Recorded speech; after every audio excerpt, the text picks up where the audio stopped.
Friends, ఈ video నచ్చినట్లయితే ఈ వీడియోని లైక్ చేయండి, సబ్స్క్రైబ్ చేయండి. లక్ష్మి మిత్రకి కలిసి హారతి ఇవ్వగానే లక్ష్మి మిత్ర ఇద్దరు కూడా కుడికాళ్ళు లోపలికి పెట్టి లోపలికి వస్తారు. అలా పెట్టడంతో లక్ష్మి చాలా చాలా సంతోషిస్తూ నేను మళ్ళీ మా అత్తగారింట్లో అడుగు పెట్టాను అని చాలా సంతోషిస్తూ ఉంటుంది. రా అమ్మ అని అరవింద చాలా సంతోషపడుతూ రిసీవ్ చేస్తూ ఉంటుంది.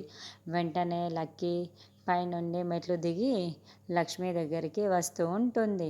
లక్ష్మి చాలా సంతోషంగా లక్కీ వైపుకు చూస్తూ ఉంటుంది. కానీ లక్కీ మాత్రం చాలా కోపంగా లక్ష్మి దగ్గరికి వస్తూ ఉంటుంది. అదేంటి లక్కీ ఇంత కోపంగా ఇంత సీరియస్గా లక్ష్మి వదిన వైపుకు చూస్తూ ఉంటుంది? కొంపదీసి జున్ను వాళ్ళ అమ్మ ఇలాగే ఉంటుందని ఈ లక్కీ రివీల్ చేసేస్తుందా ఏంటి అని వివేక్ టెన్షన్ పడుతూ ఉంటాడు. అదేంటి ఈ లక్కీ గనక ఈ లక్ష్మి అక్వ గురించి నోరు జారిందనుకో మొత్తం నాశనం అయిపోతుంది, ప్లాన్ మొత్తం కూడా పాడైపోతుంది కదా. అయ్యో ఇప్పుడు ఏం చెయ్యాలి అని జాను కూడా టెన్షన్ పడుతూ ఉంటుంది.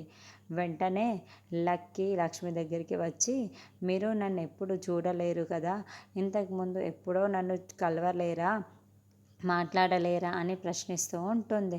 దాంతో లక్ష్మి, జాను, వివేక్ మరింత టెన్షన్ పడుతూ ఉంటారు. లక్కీ అలా అడుగుతూ ఉండటంతో అరవింద మిత్ర ఇద్దరు కూడా షాకింగ్గా చూస్తూ ఉంటారు. అదేంటి లక్కీ, నువ్వు సంయుక్తని ఇంతకుముందు ఎప్పుడైనా చూసావా, మాట్లాడావా, ఎందుకు అలా అడుగుతున్నావు అని మనీషా లక్కీని ప్రశ్నిస్తూ ఉంటుంది.